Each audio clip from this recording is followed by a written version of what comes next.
যিসকলে কেকৰ দাম সুধি টাইম পাছ কৰিম বুলি আহে, প্লিজ আপোনালোকক অনুগ্ৰহ কৰি কৈছোঁ, কেকৰ দাম সুধি আপোনালোকে টাইম ৱেষ্ট নকৰিব, কাৰণ সময়ৰ মূল্য বহুত বেছি আৰু হাতত সময় খুব কমেই পাওঁ, কাৰণ গোটেই দিনটো কামতে ব্যস্ত হৈ থাকিব লাগে।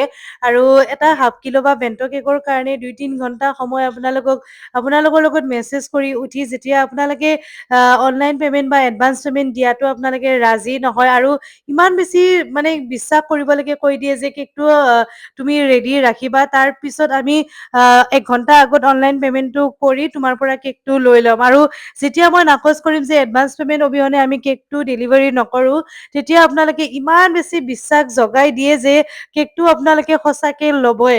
আৰু আপোনালোকৰ সেই কথা শুনি যেতিয়া কেকটো ৰেডি কৰোঁ, আৰু কেকটো লোৱাৰ টাইমৰ প্ৰায় 10-15 মিনিট আগত যেতিয়া আপোনালোকে এনেকুৱা এটা মেছেজ দিয়ে যে আমাৰ ঘৰত এনেকুৱা এটা প্ৰব্লেম চলিছে, তো কেকটো ৰিচিভ কৰিব নোৱাৰিম। ৰাতি 11টাৰ পৰা 2টা বজালৈকে যে কেকৰ ডিজাইনৰ ওপৰত 2-3 ঘণ্টা ডিছকাশ্যন কৰিলোঁ, আৰু ৰাতিপুৱা সোনকালেই উঠি কেকটো আপোনালোকৰ কাৰণে বনাইছোঁ ধুনীয়াকৈ।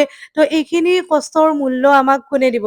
প্লিজ আগলৈকে তেনেকুৱা নকৰিব আমাৰ লগত। আৰু যি কি নহওক, এই কেকটোৰ মানে কথা কোৱা নাই দেই, এই কেকটো হাতীগাঁৱৰ বাইদেউ এগৰাকীয়ে লৈছিলে এনিভাৰ্চাৰী থিমৰ ওপৰত, আৰু তেখেতে মোক বাৰ বাৰ কৈছিলে যে কেকটো দেখাত খুব বেছি ধুনীয়া কৰি দিব লাগে, আৰু ময়ো চেষ্টা কৰিছোঁ ধুনীয়া কৰি দিবলৈ। বাকী আপোনালোকে জনাব কেকৰ ডিজাইনটো কেনেকুৱা লাগিছে, ধুনীয়া লাগিছেনে দেখিবলৈ?